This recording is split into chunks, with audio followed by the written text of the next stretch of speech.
باورگرتنا پشتوانی بو دموکراتا بری هلبجارتن تایی و 11 سرک اوباما بزاوت هلبجارتنا دست بکریه و بحث آبوری دکد.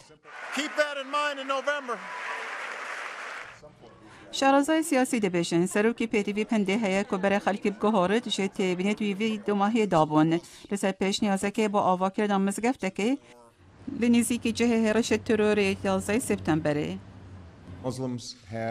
مسلمان هر وکه هر کسی که دیل وی ولاتی مافهه رنمایین و اولین خوب جبینن. وان مافهه که جهه که پرستنه و ناونده که جواکی لی منهاتن آواب کن.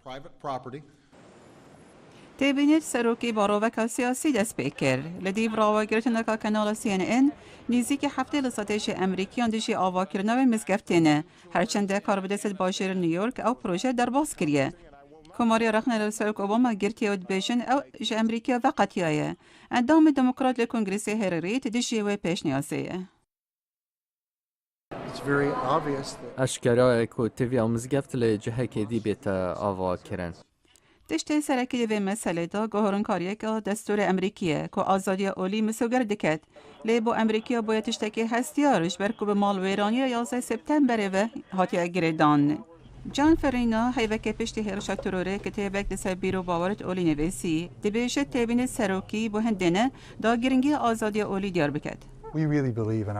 ما بدرستی باوری بنرخو بهاین خوهه حتی هک بدلی من نبن. پیاما سروکی گلک باش بو بله امریکی و پیامه بوی جوری نابیستن. آرلی گین گولد لحوالبندی اولی جدا تیبین دسر کشه و دو ماهی دابون. آزادیت اولیش رخکی و بهندنه مافت کیمانی پارزن. دراستی دم رو به شد بشد که هک ادام از رنرت امریکی پشتاخو برای گریتن گشتی و گریدابا رنگ آزادی اولی دستور امریکی دا نهاد با پاراستن. استیون تایلرش زنینگاه امریکی لدبر واشنطن پیش بینده کرد لدم بزاوت هلبشارتنا تیبینی سروک اوباما دلدشی دموکرات اتبکار اینان. بشک مزنه گلی جوازی ناکنه برای اسلام و نرمره و القاعده یان کسی که کسر به القاعده نبید. او تشتا او دبینن او که مسلمانا هرش کریه سر ناوند بازرگانی جهانی و مسلمانا 3000 کس کشنه و سروک پشتوانی مافن وان مسلمانات کرد. تایلر دبیشت رئیس اوباما رنگ بزاوده که تکلید باشتر دیگر مسلمانات ولات دی هبن لی رنگ لسر حساب من امریکا بد که دنگت خود دنوی. بینره تیجا اف راپورتش بشکا کردیا دنگ امریکا هتا بلاف کرن.